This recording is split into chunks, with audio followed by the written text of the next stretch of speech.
Hi viewers, welcome back to our channel Latika stories. మీకు కనుక నా స్టోరీ నచ్చినట్లయితే ప్లీజ్ లైక్ చేయండి, షేర్ చేయండి, సబ్స్క్రైబ్ చేయండి. అంతేకాకుండా చాలామంది వీడియోస్ చూస్తున్నారు, వెళ్ళిపోతున్నారు. ప్లీజ్ లైక్ చేసి సబ్స్క్రైబ్ చేసి మీ సపోర్ట్ నాకు ఇవ్వండి. నా తరపు నుంచి ఇదొకటే రిక్వెస్ట్. ప్లీజ్ కొత్తగా ఎవరైనా మన ఛానల్ని చూస్తున్నట్లయితే లైక్ చేసి సబ్స్క్రైబ్ చేసి వెళ్ళండి. ఇంకా ఈరోజు స్టోరీలోకి వెళ్ళిపోదాం. అశోక్ వెళ్ళగానే ఇష్క కొద్దిసేపు అలా నిలబడి తర్వాత లోపలికి వెళ్తుంది. ఇక అశోక్ ఇంటికి చేరుకుంటాడు. యమున గారు, మాధవ్ గారు ఇద్దరు హాల్లోనే కూర్చొని ఉంటారు. అశోక్ ముఖంలో అలసట కనిపించిన కళ్ళల్లో ఒక విచిత్రమైన ప్రశాంతత ఉంటుంది. యమున గారు, నాన్న ఇంత లేట్ అయ్యావు ఏంటి? అశోక్ కూర్చొని ఇషికాని డ్రాప్ చేసి ఆశ్రమంలో పిల్లలకి ఏం కావాలో అన్నీ చూసొచ్చానమ్మా, అందుకే లేట్ అంటూ ఆ రోజు జరిగిన ప్రతి విషయం, మీరా కిడ్నాప్ అవ్వడం, ఇషిక ధైర్యంగా ఆమె ప్రాణాలు పణంగా పెట్టి మీరాను ఎలా కాపాడిందో అన్నీ చెప్తాడు. యమున గారు వెంటనే, అంత ధైర్యమా ఆ పిల్లకి? మాధవ్ గారు, అవును, ఆ అమ్మాయి చాలా స్ట్రాంగ్. అశోక్, నిజం చెప్పాలంటే అమ్మ ఆ క్షణంలో భయపడుతుందేమో అనుకున్నాను, కానీ ఆమె ఒక్క అడుగు కూడా వెనక్కి వేయలేదు.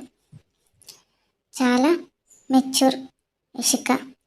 భయపడాల్సిన పరిస్థితిలో కూడా ఇతరుల గురించి ఆలోచించింది అని చెప్తూ, సరే అమ్మా, నేను ఫ్రెష్ అయి వస్తాను అంటూ తన రూమ్కి వెళ్తాడు. ఇక్కడ అభి ఇంట్లో. అభి ఉదయం నుంచి తన రూమ్ నుంచే బయటికి రాలేదు. ఇంకోవైపు మీరా మాత్రం పైకి వెళ్ళే ధైర్యం కూడా చేయలేదు. అప్పుడే నిర్మలా గారి ఫోన్ మోగుతుంది. నిర్మలా గారు, హలో చెప్పండి పంతులు గారు. అటువైపు నుంచి పంతులు గారు, అమ్మా, ఈరోజు శోభనానికి రాత్రి 10 తర్వాత ముహూర్తం చాలా బాగుంది. ఆ మాట విన్న క్షణమే నిర్మలా గారు ఆగిపోతారు. లోపల ఆందోళనలతో, సరే పంతులు గారు, మేమన్నీ చూసుకుంటాం అని చెప్పి కాల్ కట్ చేస్తారు. రమేష్ గారు నిర్మలా గారి వైపు చూస్తూ, ఎవరు ఫోన్ చేశారు అని అడుగుతారు. నిర్మలా గారు, పంతులు గారు ఈరోజు రాత్రి 10 తర్వాత శోభనానికి మంచి ముహూర్తం ఉందంటున్నారండి.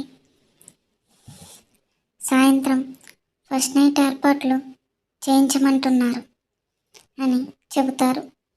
ఆ మాట వినగానే అక్కడే నిలబడి ఉన్న మీరా ఒక క్షణం షాక్ అవుతుంది. వెంటనే రమేష్ గారు, ఏంటి నిర్మల, ఈ పరిస్థితుల్లో ఇలాంటివి అవసరమా?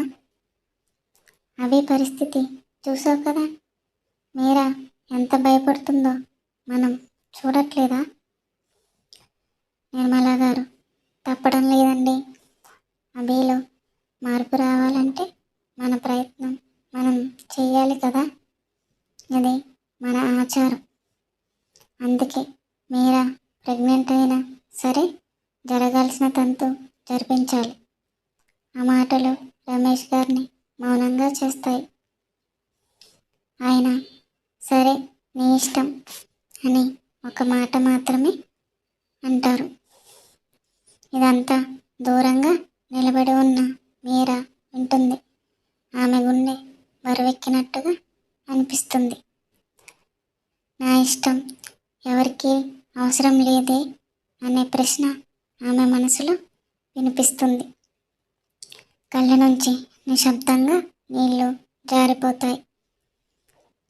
అందరూ భోజనం పూర్తి చేసిన తర్వాత హాల్లో రమేష్ గారు సాంప్రదాయంగా ఫస్ట్ నైట్ ఏర్పాట్లు చూస్తూ ఉంటారు. పూలతో మంచం అలంకరించబడుతుంది.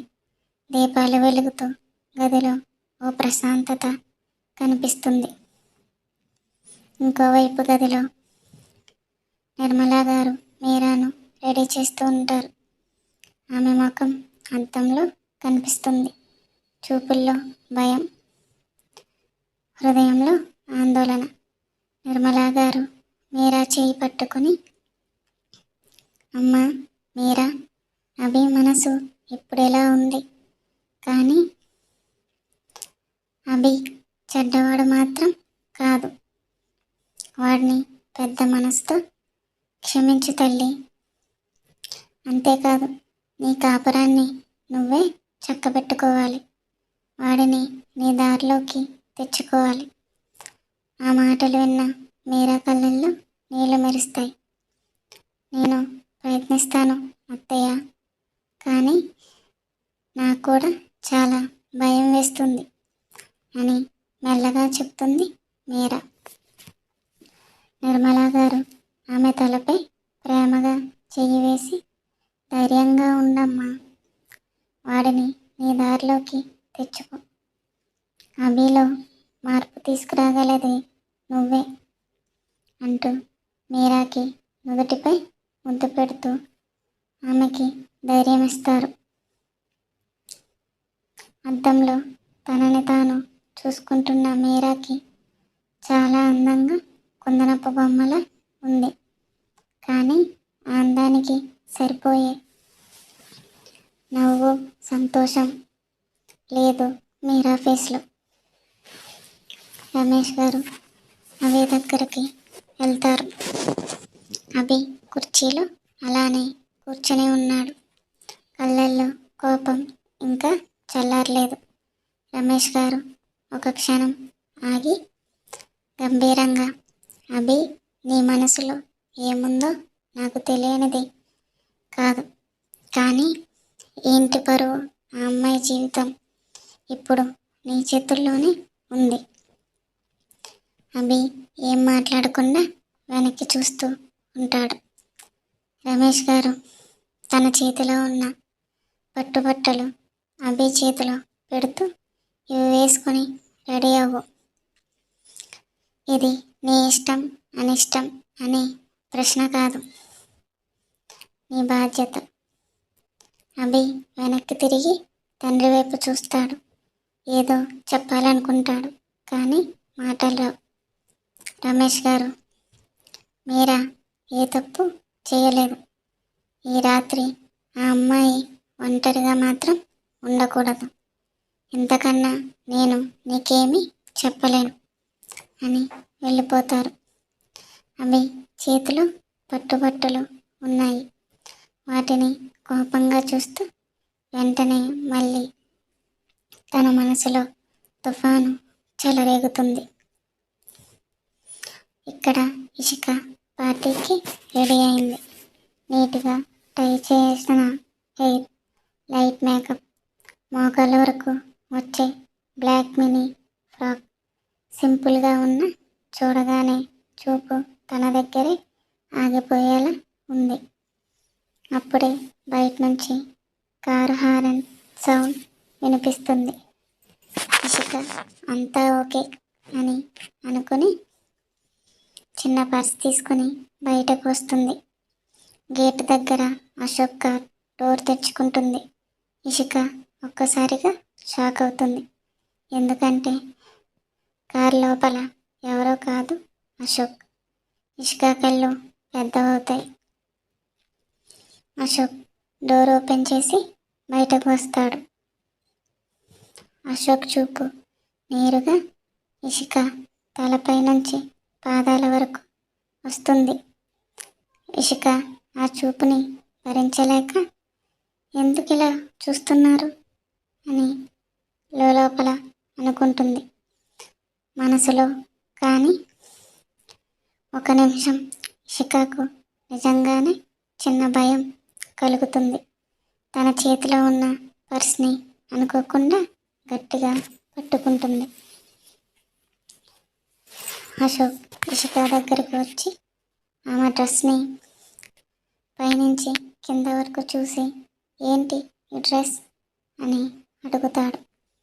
అశోక్ కళ్ళల్లో స్పష్టంగా కనిపించే జలసీని గమనించిన ఇషిక చిన్నగా నవ్వుతూ, ఏంటి సార్ బాలేదా, ఇంకా షార్ట్ డ్రెస్ ఉంది, అది వేసుకుని రానా అని ఆట పట్టిస్తుంది. అశోక్ ఒక్కసారిగా సీరియస్ టోన్లో, ఎక్కువ చేసావంటే తోలు తీస్తా అంటాడు. ఇషిక లోపల నవ్వుతూ, ఏమైంది సార్, ఎందుకు ఇలా మాట్లాడుతున్నారు అని అమాయకంగా అడుగుతుంది. అశోక్ ఇషికాకి ఇంకాస్త దగ్గరగా వచ్చి, ఎందుకంటే నిన్ను ఇలా చూసి హక్కు నాకు మాత్రమే ఉంది, ఊర్లో అందరికీ కాదు. ఆ మాటలు వినగానే ఇషిక, నేను ఎలా కనిపిస్తే మీకేంటి సార్ అని ప్రశ్నిస్తుంది. అశోక్ ఒక్కసారిగా ఇషికాని కార్కి ఆనించి తన లిప్స్ మీద ఫోర్స్గా ముద్దు పెట్టేస్తాడు. తన కోపం తగ్గే వరకు దాదాపు 1 మినిట్ వరకు కిస్ చేసి వదిలి, నీకు 2 నిమిషాలు టైం ఇస్తున్నా, ఫుల్ లెంత్ డ్రెస్ చేసుకునిరా అంటూ సీరియస్గా చెప్పి తన నడుము గట్టిగా ప్రెస్ చేసి కార్ డోర్ తెరిచి లోపల కూర్చుంటాడు. ఇషిక తన పెదవుల తడి తుడుచుకొని తీయని బాధతో నడుంపై రుద్దుకుంటూ, అమ్మో ఇప్పుడు వెళ్ళకపోతే చంపేస్తాడు, ఫైర్ మీద ఉన్నాడు అని అనుకుంటూ త్వరగా లోపలికి వెళ్ళిపోతుంది. లోపలికి వెళ్ళిన ఇషిక మోకాళ్ళ కింద వరకు వచ్చే హాఫ్ హ్యాండ్స్ డ్రెస్ వేసుకుని వచ్చి కార్ డోర్ తెరిచి కూర్చుంటుంది. అశోక్ సీరియస్గా కార్ స్టార్ట్ చేస్తాడు. ఇషిక మనసులో, అమ్మో నేను పక్కా సైలెంట్గా ఉండాలి, ఈ ఫైర్ మోడ్లో ఉన్న సైకో బాస్ని ఇప్పుడు రెచ్చగొడితే అంతే సంగతి అని అనుకుంటూ సీట్ బెల్ట్ పెట్టుకొని విండో వైపు చూస్తూ కూర్చుంటుంది. ఇక్కడ నిర్మలా గారు మీరాను అభి ఉన్న రూమ్లోకి పంపించి డోర్ వేసేస్తారు. రూమ్లోకి అడుగు పెట్టగానే మీరా ఒక క్షణం ఆగిపోతుంది. ఫ్లవర్స్తో డెకరేట్ చేసిన రూమ్, బెడ్ మీద రోజ్ పెటల్స్తో చేసిన లవ్ సింబల్స్, లైట్స్ సాఫ్ట్గా వెలుగుతూ మొత్తం రూమ్ చాలా బ్యూటిఫుల్గా ఉంటుంది. మీరా చేతిలో ఉన్న పాల గ్లాస్ని పక్కనే ఉన్న టేబుల్ మీద పెట్టి చుట్టూ చూస్తుంది.